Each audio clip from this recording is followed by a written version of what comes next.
up a dive. Feel the vibe, get ready to ignite.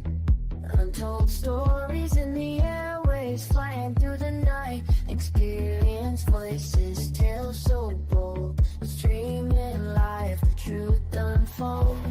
Untold Radio Network, where secrets come alive. New episodes daily, the mysteries thrive. Great guests, super chat, it's a wide variety.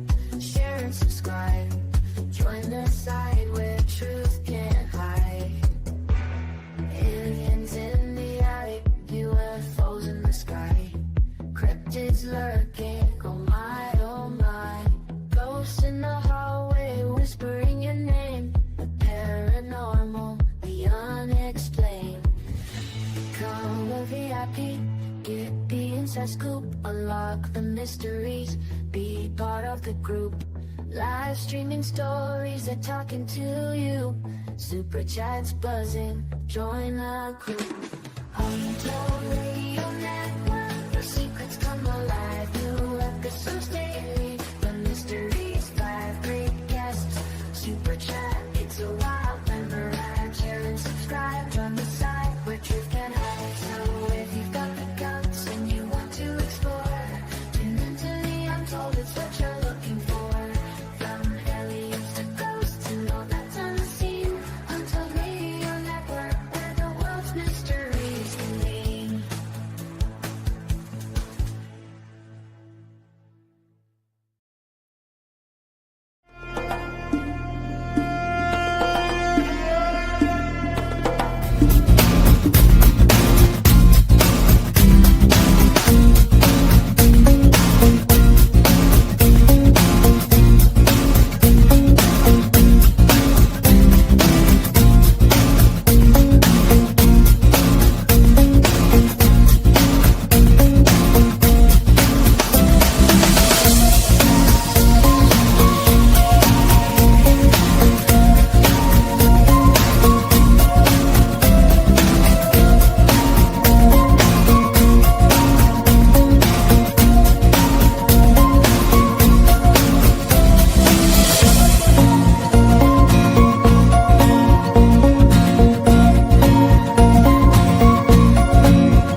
Good morning, everybody, and welcome to this week's episode of Monsters on the Edge here on the Untold Radio Network. I am your host, Barmy Jones, from Cryptids, Anomalies, and the Paranormal Society. Today's show is pre-recorded.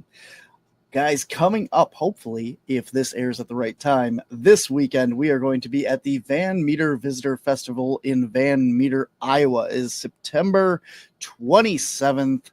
At the Veterans Reception Center, Richland Road in Van Meter, Iowa. You can get all the information at chadlewisresearch.com/shop. If you are interested in, there's some Van Meter history tours and other stuff about the Van Meter Visitor.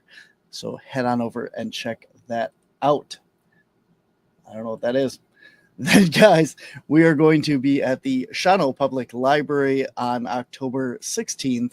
And the Neenah Public Library on October 25th. We are doing, both events are going to be exploring the paranormal, and we are doing paranormal investigations at both libraries. So come on out. The Shawano one is at 6 o'clock, and the Neenah one is at 6:30. Next year, we head to Cape Girardeau, Missouri, April 17th through the 19th for CapCon, Missouri, and Fond du Lac, Wisconsin for CapCon, Wisconsin. Both are going to be great events. More details to come. But guys, my guest today is Thomas Shay. He is had his first encounter in 1987. He has devoted his free time and resources to the study of the creature known as Bigfoot or Sasquatch. As a result, he currently possesses the largest collection of original Bigfoot casts east of the Mississippi River, including hair that meets Dr. Fahrenbach's gold standard. In his years, Thomas has researched in Washington State, Illinois, Ohio, and has assembled a team of researchers with varying skills, knowledge, and perspectives. He has also appeared on Finding Bigfoot Season 5, Episode 1, and in addition to being a guest on multiple podcasts and news programs over the year, he is now retired and spends all of his time researching and sharing his knowledge with the Bigfoot community. He lives in Trimble County, Kentucky, with his son and wife.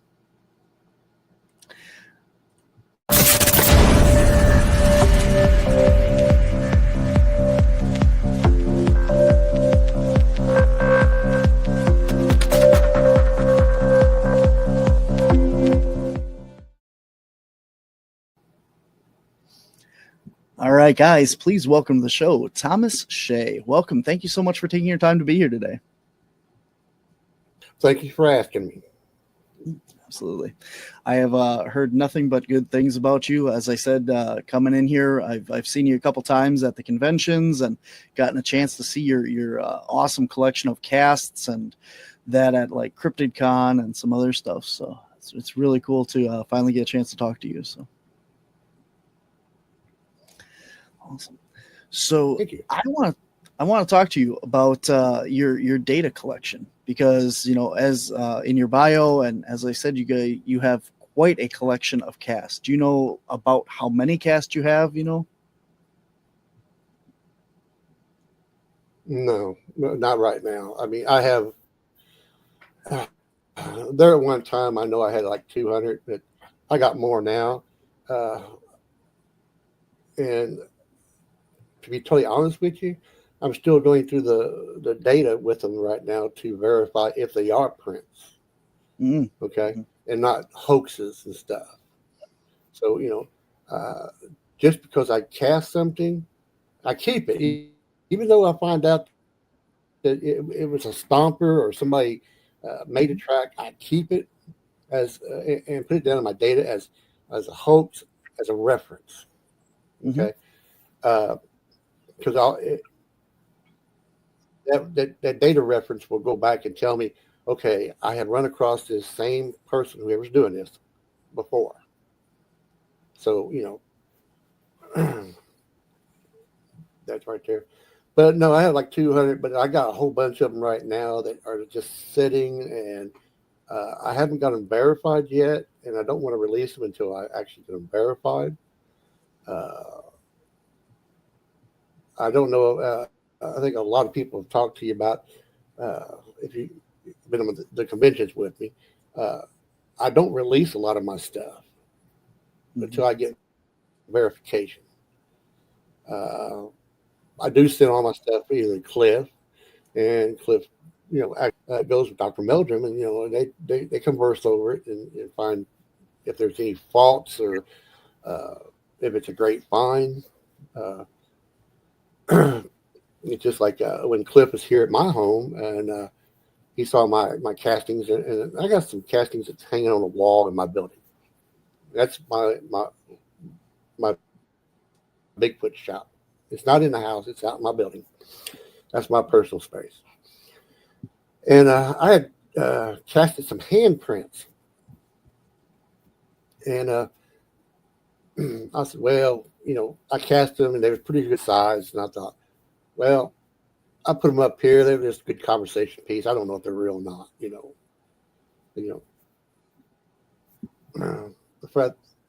That's like the second hand cast I got, and it was perfect, you know, like an ordinary hand, but it's bigger than mine, way bigger than mine. And Cliff and Bobo come out at CryptidCon, come out the house to look at my cast, and Cliff walked over and goes, "Oh my, look at this! Where'd you get this at?" And I told him. And I said, "There's another one right there where it shows where it had bit its knuckles and palm down, you know, like it got up to the top of the hill and rested, leaned on something, the ground, with its fingers curled." And he thought that was the most coolest thing. He goes, "You know, how long have you had that?" I said, "About a year." And then he showed me a picture of John Freeman's, Paul Freeman's hand cast that he got out of the Blue Ridge mountain range. And he goes, I was thinking this might have been his, that somebody stuck in the ground and, you cast it. He goes, but this is of the opposite hand. Mm-hmm. So I think mine is the left hand and Paul Freeman's the right hand, if I'm correct. and they almost match, but they're opposite hands. So there's a correlation. Also, there's a footprint too that I believe Dr. Milton took one of the toes off of, because the one I have, the toe's missing, because I believe there was a rock there that didn't pick up the toe. But Dr. Milton had showed a picture side by side of it and took that same toe off on another one that was a Paul Freeman's cast. And they were so identical. The narrow heel, the toe spray, so that gives you an understanding that so many miles apart, and the year difference. I think his was like 97 and mine was 2017. So there's a big time frame there.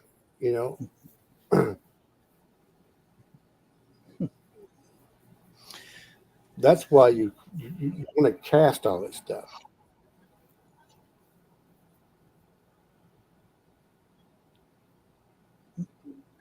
Now, I think that, the data system in casting is, you have to do it. Go ahead.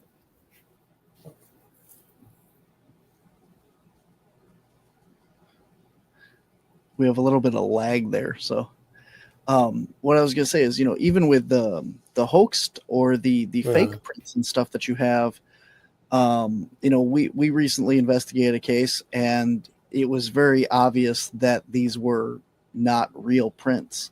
But we documented the entire site. We took casts of some of the prints and stuff, because even if it's not the target species, it's still important to look at it and see how it moves. You can still learn a lot by studying the prints and treating it as if it were a real case, to find how the person walked through the area and study that in practice. Because, when you do come across a large trackway of prints, you're better equipped to understand that.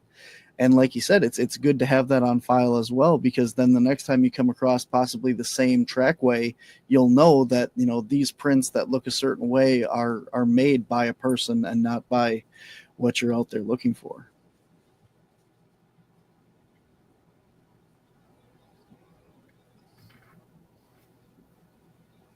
That's true, and also like I get new researchers all the time come out here and want to learn stuff about, why did you cast this? How come you got this? If it's fake, why? Yeah, and I show them. I said, now look, I'm showing you this. This is what you look for, and tell that it's fake. And they look at it, and they sit there, they're taking pictures, and they're taking notes and everything. Well, I wouldn't have thought that. As well. I said, that's part of it. We as researchers have to be honest. Everything we collect, is not 100% Bigfoot. Hair samples. Yeah, I got hair samples. Actually, I got like 3 or 4 that were verified as the gold standard. The Fahrenbach's gold standard.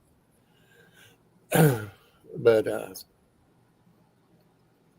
I sent a couple things to Mr. Olcott, Darby, for the DNA study. And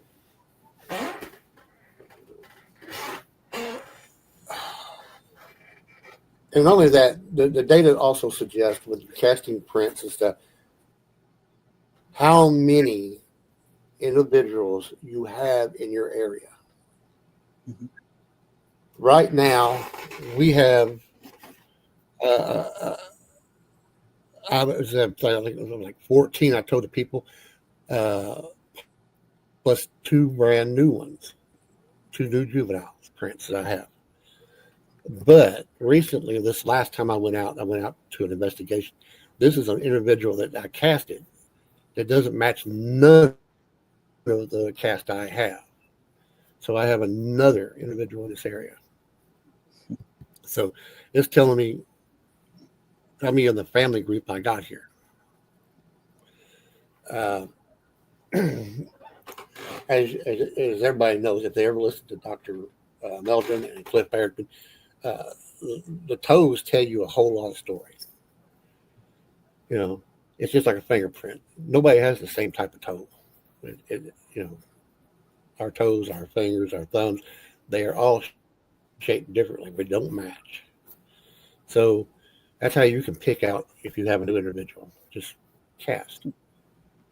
And when you're casting it, it's like I have one cast that goes back to 2005, and I had casted this individual again in 2015, 2016, and as recently as 20. Most of these that I have cast are still in the area. The one cast that I cast, we call him the Goliath, the big one, big footprint. Now, I've only casted him a couple of times in this area. Well, actually, I would say 3 to 4 prints at different years.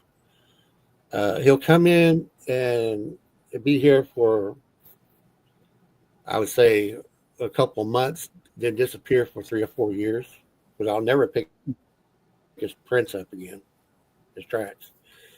And then all of a sudden, you know, he'll show up again, and then, you know, I got him in the data again in this new time frame. So he's leaving the area and going somewhere else and coming back. And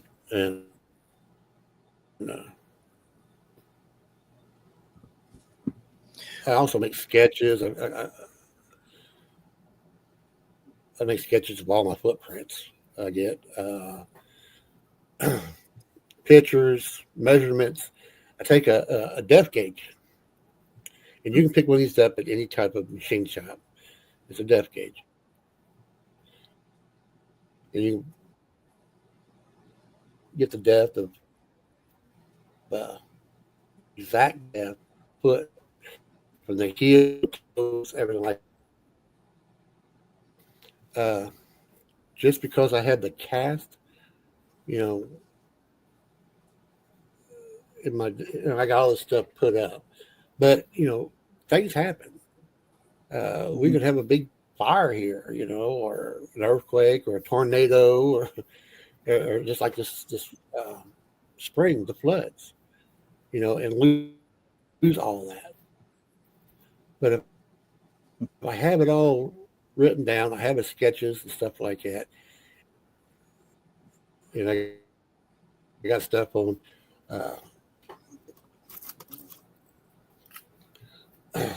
these things here. I got a lot of these put up. Everything is copied and put on one of these here. SD cards. I got tons of SD cards. Not to go, I was told to put CD-ROMs. I've done all my pictures that way. But CD-ROMs are becoming a thing of the past now. Mm-hmm. You remember those little tiny cassette players? That little tiny cassette player for recording. So, you know, a lot of nostalgia I have left from when I was first started. I keep it all. And, you know, just like notes, take notes. People go out with, you know, get you a notebook. I got this one big book that over the years I have wrote down stuff through notes it.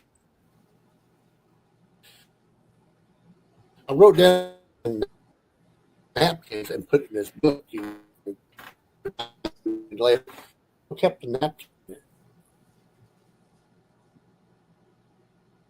And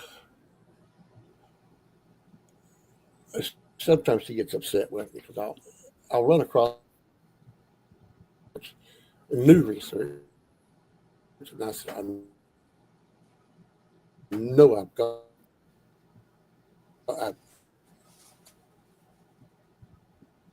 I've come across this before. I need to go back, and I pull all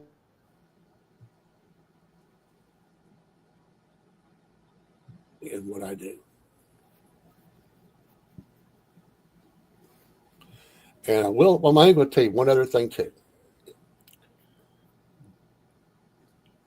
A lot of people talk about me, about how I do, how good I am, and all the evidence.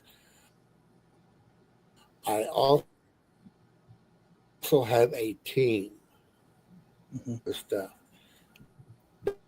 They need praise too. They are my backbone. And we're a small team, and we're like family, and I love every one of them. And I'm going to tell you right now that I would not give up none of them. These are the best guys and gals in the country. And the one thing about my team is they come from different states. They're not all from Kentucky. They're from Indiana, Illinois, Tennessee, Michigan. I got one that comes from out of Nebraska. I got one that comes out of New Mexico. So, these are people from different states that come here and work with me. And they got their own research going on. But they work with me. They want to learn some other new stuff,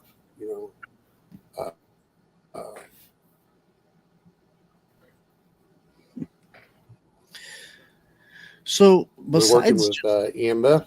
I know, but we're using them for right now because there's a correlation with the power lines. Everybody says, well, they follow the power lines because it's an easy way. Everybody's lazy. It's a clear-cut way. So we started using that. And with the data we have right now, there is a correlation with the EMF. It does it creates a response. So we're trying,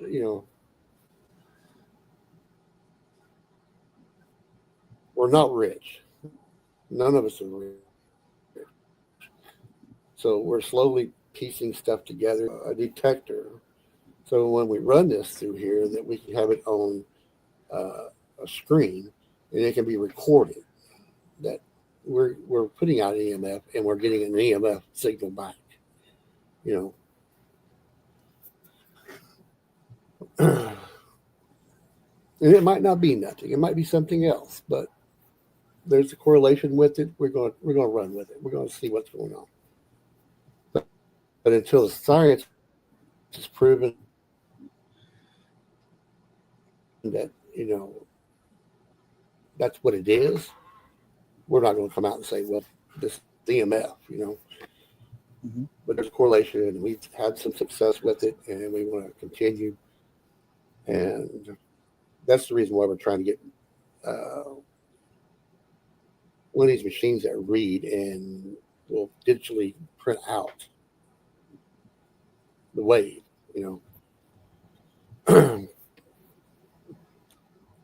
I know I'm rambling, but no, you're good. So you were talking about collecting the EMF data, and so there's a device in the ghost hunting world, and it's called an EDI.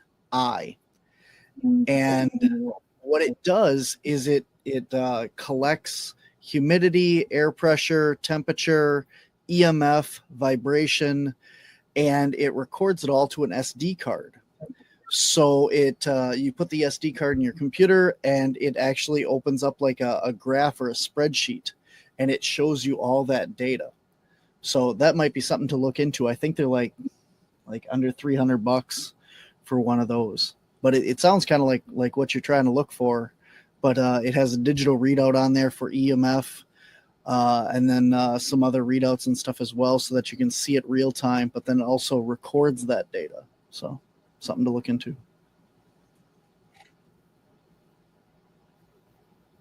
Yeah, but I do know that with the EMF, that some animals do respond to it. Deer is number one. Deer will respond to it. Now, crows, I tell you what, crows, once you start using the EMF, crows will come into the area. If you got crows, they'll start calling, and they'll start, I mean. What are you doing But to... there's been several cases we used it, and we've actually had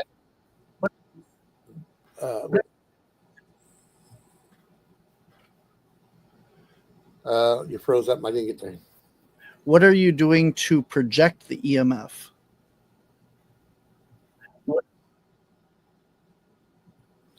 I have an EMF box, and what we got is we got sort of like a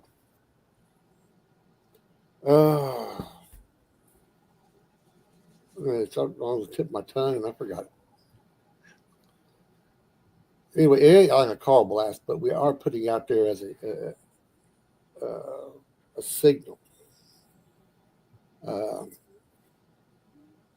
Oh my God, I have to go out to the building and look at it. But if anybody's interested, they can contact me, and I'll get it. Right now, it's out in the building, and I'm trying to think what it is. Oh, it ain't a call blaster; it's something else. But is it an EM pump? I believe a show with Adam Savage. Mythbusters? Don't Mythbusting. They did a series about sound waves.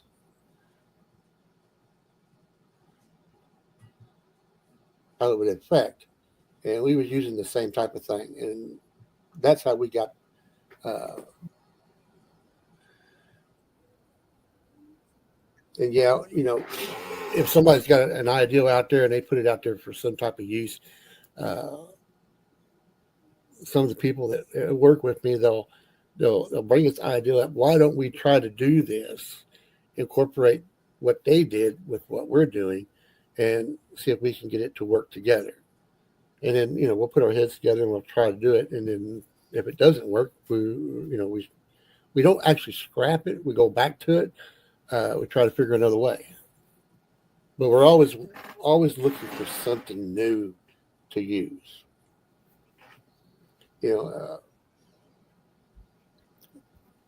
There's so much stuff out there that people are doing right now that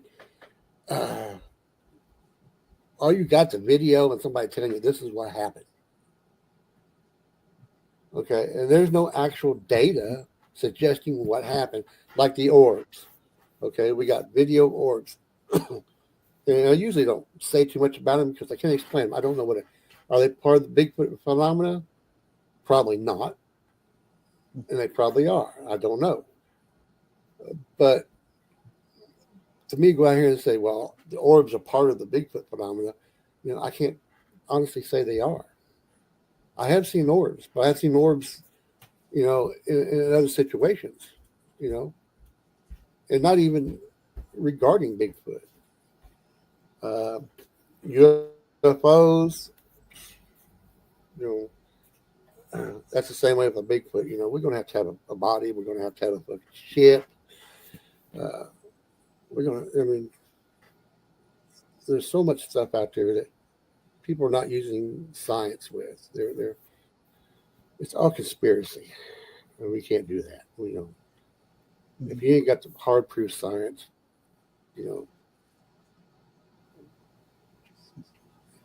and I'm being honest here. Mm-hmm. Just, okay, we have to have actual data to prove, what we're saying. And if we don't, we're just not. It's nothing. It's the same way with stories. People can come out and say, and this is the biggest truth thing about it. I'm going to tell you right now. Human nature. Everybody loves to hear a story. Mythology. Everybody does. Word of mouth. We sit down by the fire. We listen to ghost stories. And that goes back years, thousands and thousands of years. We sat down and did all this. But it's a story. It's word of mouth. Somebody saw something. That's fine and dandy. But then they say, well, this happened back in 85. And I'm saying, I need something now that happened yesterday, not 20 years ago. Mm-hmm. And that's all it is, a story. I mean,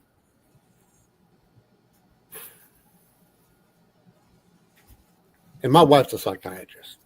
And I'm going to tell you this. Everybody says, well, I got psychiatry, training and stuff like that. My wife's a psychiatrist. Was a psychiatrist for the state. And she'll tell you, not all of it's, science.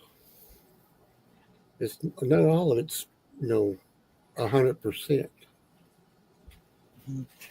Because I asked her one time, I said, okay, if somebody's talking to you and they're not looking you in the face, are they lying? And she looked at me and goes, no. Some people are hypersensitive of their surroundings. She goes, she says, for example, you talk to everybody, you talk to me, you're never focusing on me. You're always darting around looking at everything else. Because one is you was in the military. You got that heightened sense, you're going to be watching everything else. Some people just can't look at another person in the face. They can't make eye contact. Your personality, moods. Not everybody's built differently, the same. Same way with trauma. Trauma is the same way. Everybody deals with trauma a different way.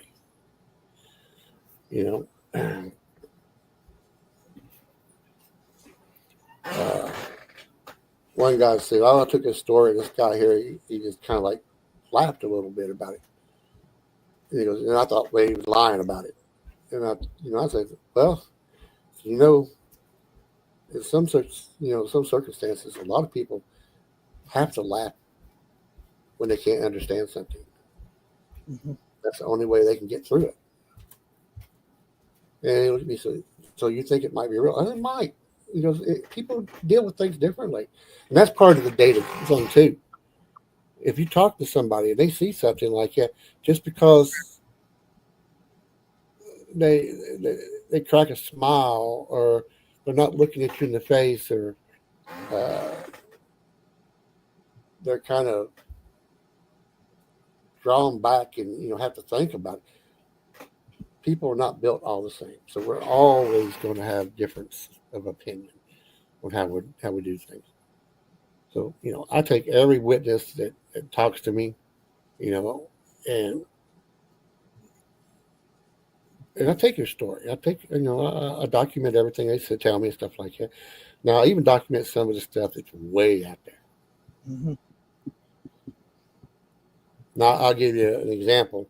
This one witness was telling me, goes, well, I saw this Bigfoot come out of the woods, and this flying saucer landed, and this alien got out, and they walked across this field. They did a high five slap, both hands, and they did a chest bump and walked off into the woods.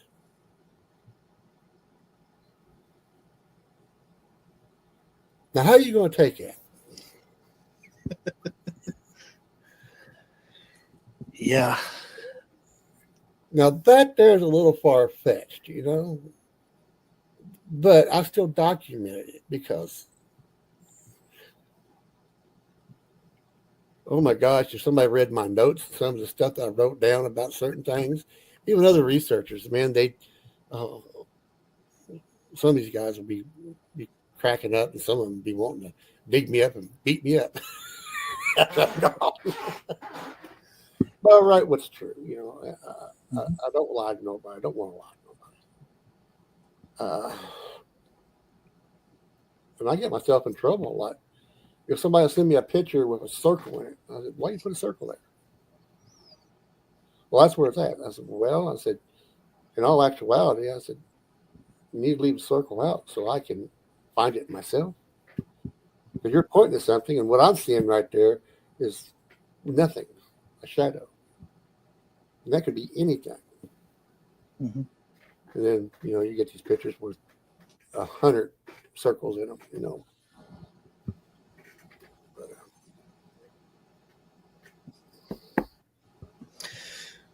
So I want to ask you, going back to you were talking about how Goliath kind of disappeared for a while. What do you think? Why do you think that is? Have you found anything in anyone else's data in those time periods where he's not by you that would kind of show where he goes or anything like that? Like, has anybody found footprints up in Ohio or something that match those prints? You know, like, is there any kind of outside outlying data that shows anything? Well, I'm gonna tell you this. Cliff Barrettman found something that appeared to be just about like Goliath's footprint here last year. Out in Oregon? In Oregon. The same hill shape, the same, you know, I think you've seen that big 21-inch footprint. I think so. Slide in the mud and how deep it went. Oh, yeah, the slide one, yeah. Yeah, he got one just like that. Same shape, everything, but in Oregon last year. You know, and but the toes weren't visible in his, so we couldn't tell. But the heel and everything, you know, it's shaped just perfectly and everything.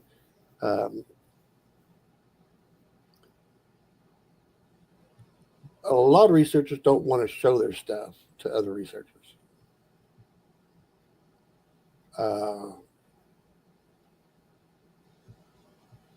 Sometimes you can detect where somebody's hoaxed something and they don't want you to find out. Mm-hmm. Because there have been several people that I've asked, I said, can we see that cast? I mean, I don't really like you to bring that cast to me, or I can come out to you. Well, I don't need nobody to check it out. That throws up a red flag. Mm-hmm. All I'm asking to do is just check it out. So you're throwing a red flag up. You don't want nobody to check it out. You know it's real. Well, why not have somebody verify it? The more verification you have, the better the evidence. So, you know, there's a lot of researchers out there that don't want to show their stuff. The simple fact is it's probably fake. And I hate to say that, but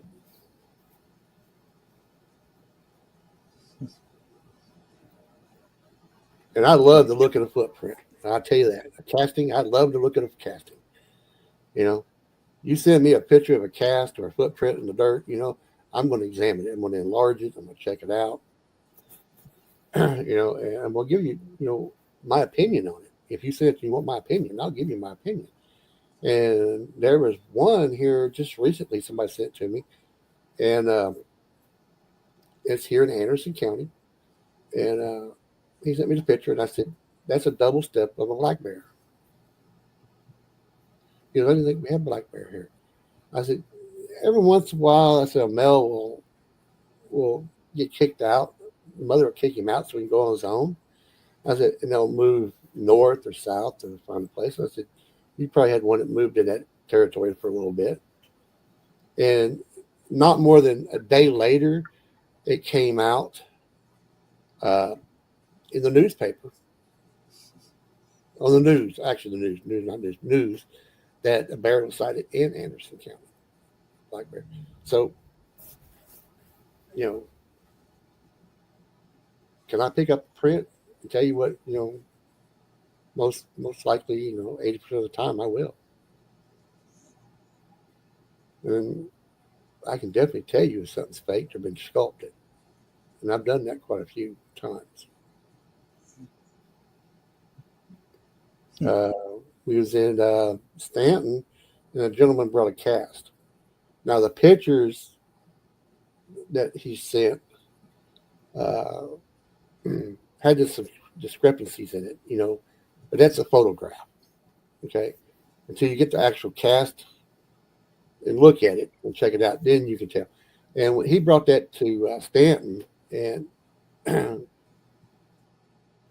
showed it to me, and I showed it to Cliff, and we both agreed that it was an actual footprint of a Bigfoot. It's not human. It wasn't sculpted.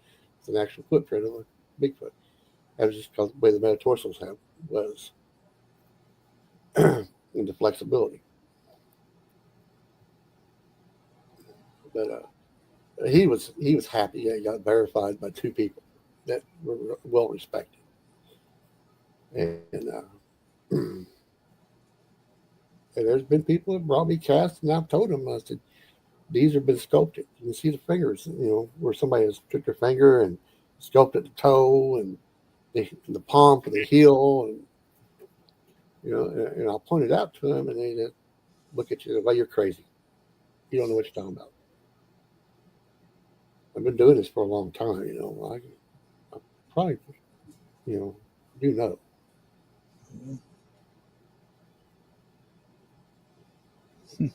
I'm probably rambling too much here, but that's all right. I'm just listening.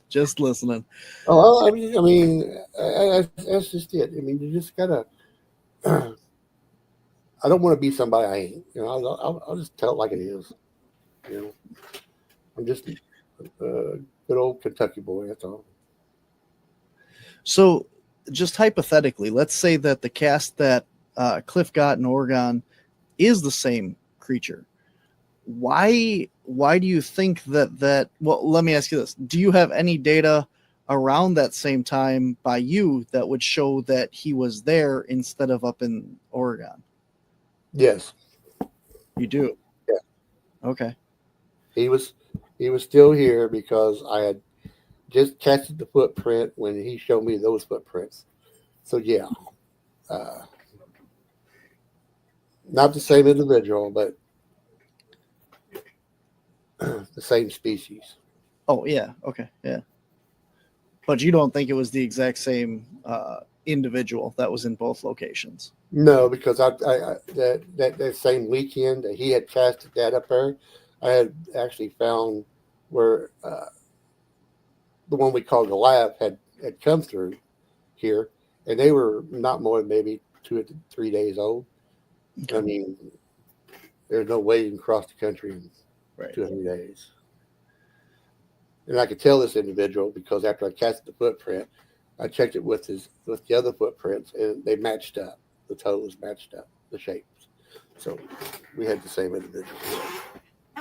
That's really interesting. So I've heard Cliff's whole presentation on being able to map each individual over time in certain areas and follow them and stuff like that. So what you're saying is you're looking at the specific toes, like length and width and how the toes are, to be able to determine that, because that's a lot of information to be able to get out of a print, to know that it's a specific individual, especially over a time period, if they're like in a different area or anything as well. So the one distinguishing feature with Goliath is the big toe has a diamond shape to it.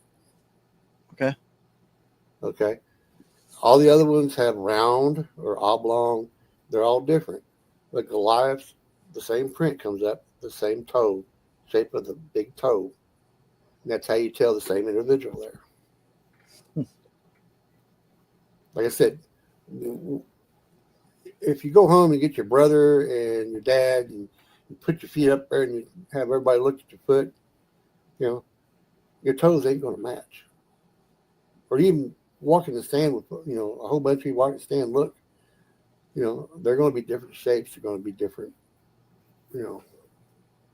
lengths, widths. They're not going to be the same.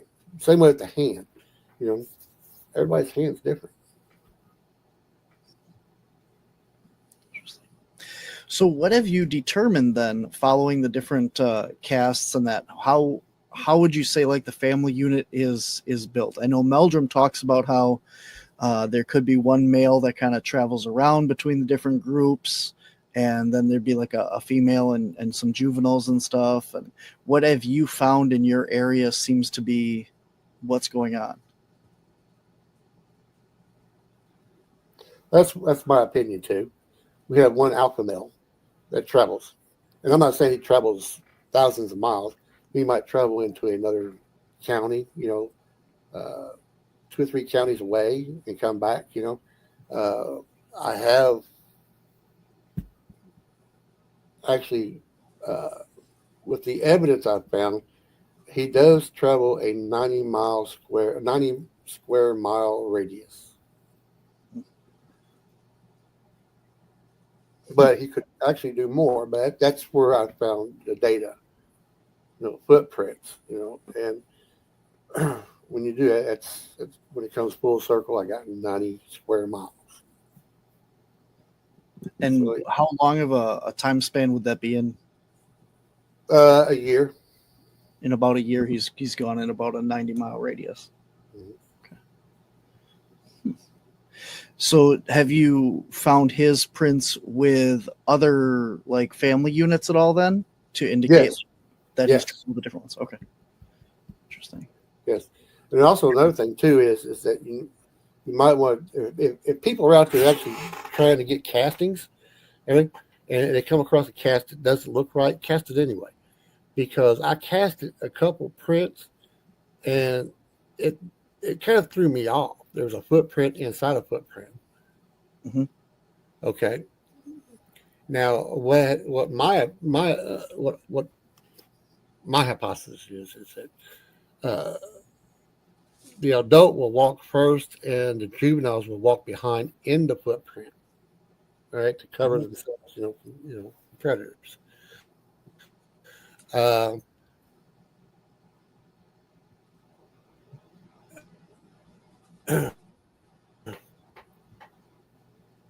On something else, somebody had walked in it, and he found a print too. And also, I think the Olympic project up there casted a couple prints that way too. The juvenile inside the prints. So I believe that's what he told me. I do know he found one, and he sent me pictures of a juvenile had walked inside of an adult. So there's a lot. I mean, I get all my cast out and I look them over again and again.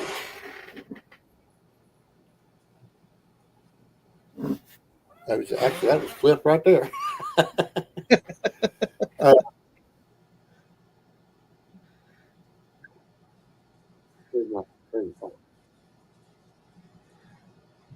But yeah, that's part of the data too. I get them out and I look at them over and over again because there's always something you're going to miss.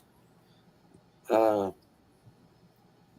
put a casting out here and a casting over here, and I'm going to study both casting. I'm looking for that one thing that distinguishes the difference in each cast. And it's another individual. Even the new cast I got, I do the same thing.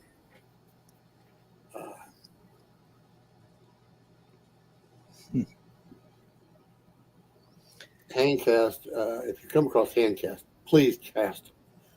And be honest with you, any footprint you get, take pictures of it on a grid square, the little black paper with the grids on it, and take pictures of it at all angles. Because just one angle, same way when you're out in the field, you want to get pictures of the trackway at all different angles. Because the light will shed a lot of things on it in the picture. Just a picture itself, you can't really tell how deep it is or any distinguishing, characteristics about it. But if you take different angles, you'll catch it. And also, too, whoever you're sending the pictures to will catch it too. and send it off to the clip. Have them put it in the database. Everything we get in the database is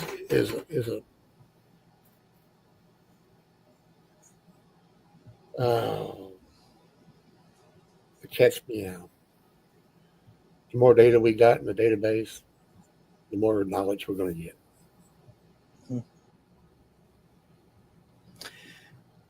How often do you come across, like everyone says there's like 1 or 2 footprints and then the whole trail just disappears, but you hear like talking about them like doing like the spider crawl and stuff like that.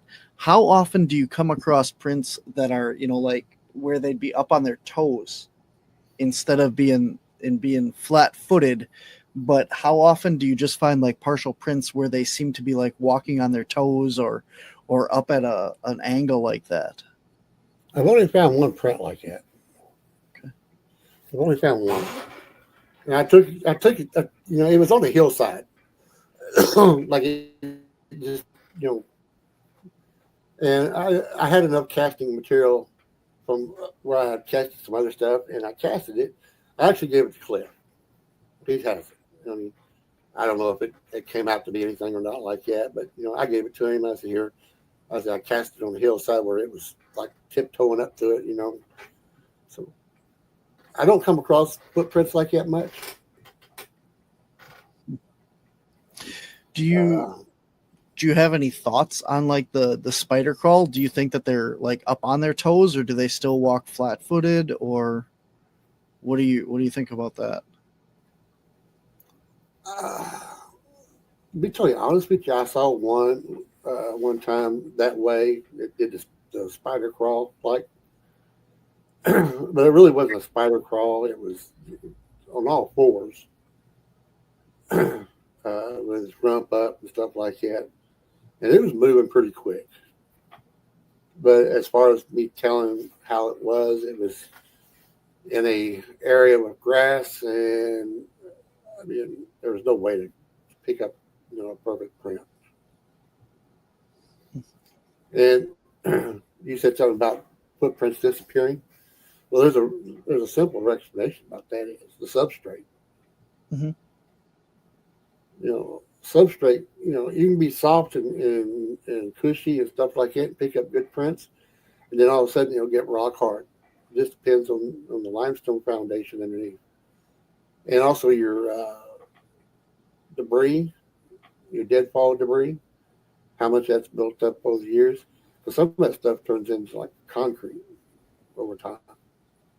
And it takes a real good soaking rain to loosen it up.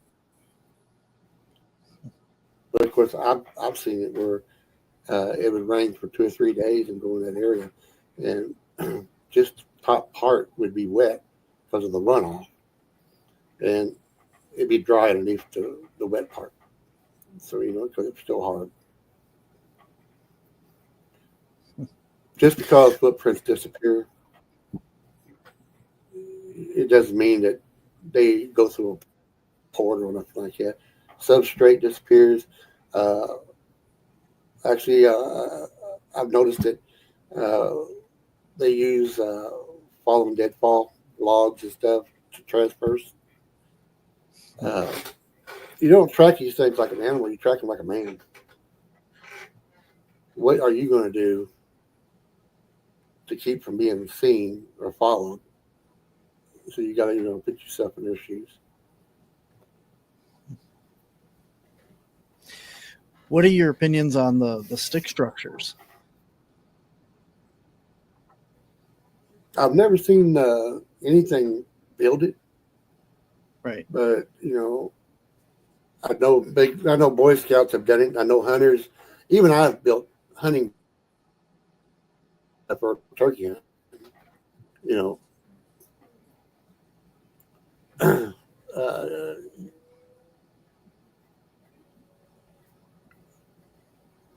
I have to see something built that before I can say that it's a structure by a Bigfoot. But some of the stuff is really, you'd have to have, good strong men to lift some of the stuff up that I've seen stacked. But still, I haven't seen anything out there that has built it. So, can I say a Bigfoot did it? No. I have to see it. Same way with the glyphs on the ground and stuff. Deadfall falls the way it does. It just falls. So, if a couple of little limbs fell down and made a certain little design, that's nature. It ain't Bigfoot trying to tell us, a message or anything.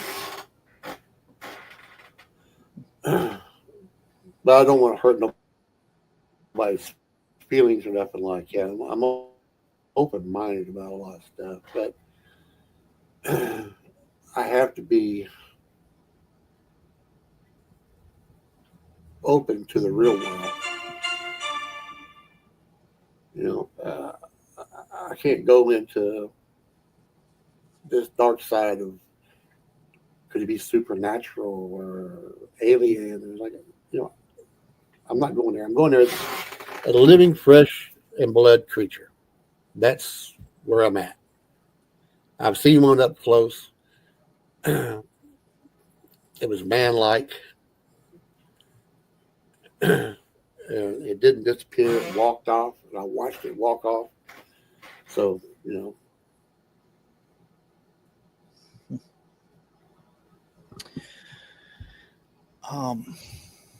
Have you found anything that you consider like the nests or anything other strange out in the woods when you're out there? Yeah, look, I found a nest. What I thought was a nest.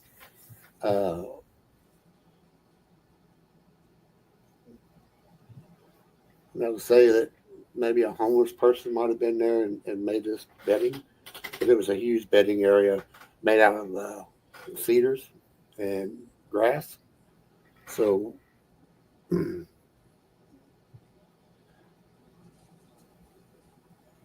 also bears will. In eastern Kentucky, we have bears. Okay, southern part of Kentucky, we have southern part of Kentucky, we have bears.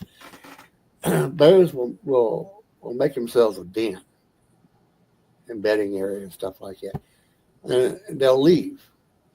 Okay, the Bigfoots will follow through and come in on that. We'll use it. Am I going to tell you to go out and look at these things out in the woods where bears have done? No. Extreme caution has to be done on stuff like that. Even in my part of the world, you have to be extreme caution because you never know you're going to walk up on somebody out in the woods living there. And I've done that before. Be out there and some homeless guy has set himself up a tent and living off the grid out there.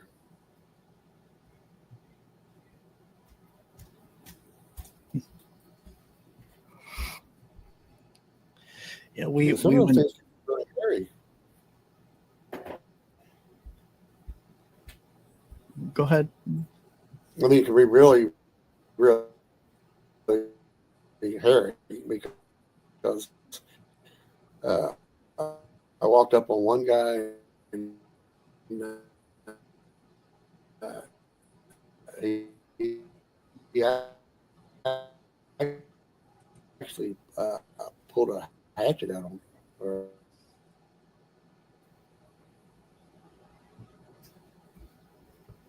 And there's a lot, and another thing too is there's a lot that goes on that is not reported. Your people that work on power lines out here in the rural part of the country, these tree cutters that go out and cut the tree line around the power line stuff. I've talked to a couple of these crews that have saw something watching them. And they said it might have been a bear, but it was on two legs and it stood there for a long time on two legs. And we all know bears don't stand on their hind legs up for a long period of time. So, now they're getting paid good money to go out here and do this stuff, and they don't want to come out and and tell the world they saw something out there, because the company get rid of them. But I've talked to a couple of people, even talked to some other people, two people that worked at the landfill here. One of them had retired. The other was still working there. They said they came in one morning early, and was working the front loader on this garbage pile, this landfill. And they seen these two big old hairy things out there digging through the rubbish, the garbage. And they said it wasn't, this gentleman here said it wasn't a man. I mean, it wasn't a bear, but it looked more like a man. But it was covered with hair. So was the other one. And they said it squatted there, and they were huge. And when they got really close with the front loaders, they got up and took off. And he said these things were tall and fast, because they was out there under. I don't think a man could run that fast. But Interesting. I've heard stories of like train conductors as well that have seen them. Have you heard anything like that down there? oh yeah, there's this place. These trains, they drop the box cars off and leave them. And if you're driving down the country and you go along here, there's these train tracks. You got second set of tracks. You got these box cars sitting there wide open around cornfields and stuff like that. Well, this one place had people were seeing something out there that was large, hairy creature, and it was around. It was more like the country, but around a factory too. And the trains would drop these box cars off and flat cars and stuff, and leave them and come back and get them. Well, I got wind of it and was told about it, and I went out there and I checked things out. I found some footprints, some huge footprints, stuff like that. And what I think is that these things get in there and get out of the heat or out of the cold on these abandoned, empty cars, and then they get hooked up and get taken someplace else. And then they stop, and these cars are left there, and they get out, and they're in this area here. Yeah, I do think they're like hobos. They'll get on a train, try to stay out of the hot weather or the rain, or it's a shelter. And all of a sudden they get taken off because the train comes up, picks them up, and then they're in another state. So yeah.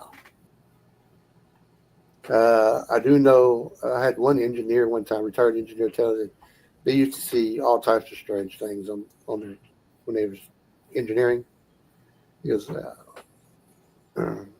they saw a big monkey one time on the side of the tracks. And I said, big monkey? He goes, well, not a monkey, a big old gorilla. Where was this at? Out there on around Seymour, Indiana, or something like that. At that time, because I believe the tracks were open that time. I'm not even sure if the tracks are even there anymore, but there used to be a train that ran through Seymour, and he was an engineer, and he used to run that route. And he saw a big old gorilla on the road, a monkey, but he called it a gorilla afterwards.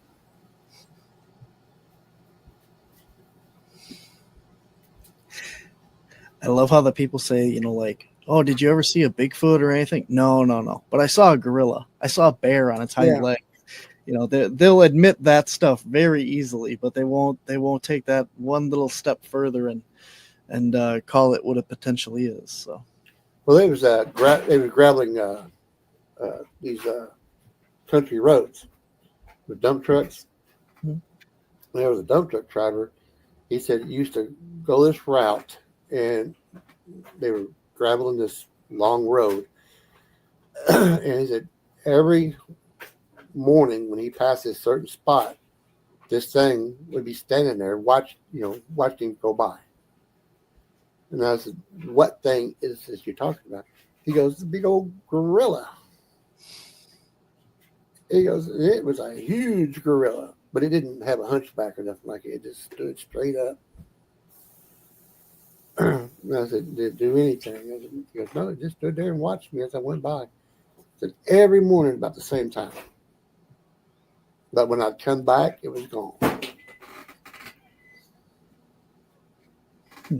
Because what they do is they take those dump trucks in there in that logging road and drop the gravel down and go back and get more. And it was a pretty good size. They said that happened. He worked on that for about a week, and he saw it every day for about a week. Did you ever go out there about that time then? No, that happened before I even, a couple of years before I talked to him. He was at one of my presentations one time, and he stopped me and told me the story and stuff like that. But I know where he's talking about because there is a history of sightings in that area. So, very interesting. All right. Well, we're probably coming up here on the end of the show, and I want to. You said that you had an event coming up here in Indiana this weekend? No, it's in September, September 26th and 27th at Nashville, Indiana. I'll be speaking at the Indiana Bigfoot Conference. They're being hosted by the Indiana Bigfoot Research Organization. There'll be a Ronnie LeBach is going to be there, Greg Yost, Dusty Ruth, myself. There'll be a couple other people. You can get tickets online and stuff like. Come on out! It's going to be a great event. Come out! I'm going to have my castings there. I'll have copies if you want to purchase one for it's a history piece. They have been verified. So, yeah. Very cool. Any other events coming up? Are you going to be at CryptidCon again this year? I'm not sure if I'm going to be at CryptidCon this year. That's still in the air. Yeah, we took this year off of CryptidCon, so we've been there the last couple of years. So. I'm not really sure yet about what I'm going to do. Cool. I do it for free every year because it's in Kentucky. Mm. But I'm just not sure this year. It's a lot of work. It is. It's in your backyard. But I mean, I'm always available for anybody who wants to ask me questions or need some information. I might ramble a lot and stuff like that, but that's an old man talking there.